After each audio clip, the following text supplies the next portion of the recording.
আসসালামু আলাইকুম। নেতৃত্বের গল্পে এখন আমি সপ্তম শ্রেণীর শিক্ষার্থীদের নৈতিকতার শিক্ষা বিষয়ে হিংসা সম্পর্কে কথা বলব। আসুন জানি তারা হিংসা নিয়ে কি জানে।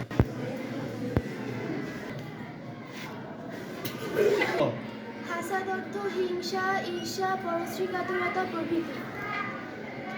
সর্বপ্রথম হিংসা করেন কে?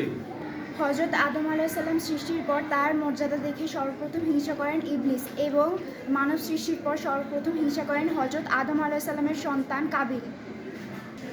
তুমি বলো হিংসা সম্পর্কে রাসূল সাল্লাল্লাহু আলাইহি সাল্লাম কি বলেছেন? হিংসা সম্পর্কে রাসূলুল্লাহ সাল্লাল্লাহু আলাইহি সাল্লাম বলেছেন, আগুন যেমন শুকনো কাঠকে পুড়িয়ে ছাই করে দেয়, হিংসা তেমনি পুণ্যকে ধ্বংস করে দেয়। করা উচিত। আমাদের প্রতিজ্ঞা করা উচিত আমরা হিংসা করব না, নিজের ক্ষতি করব না, সমাজের শান্তি বিনষ্ট করব না। আমরা কাদের থেকে আশ্রয় চাইবো? আমরা হিংসুকের অনিষ্ট থেকে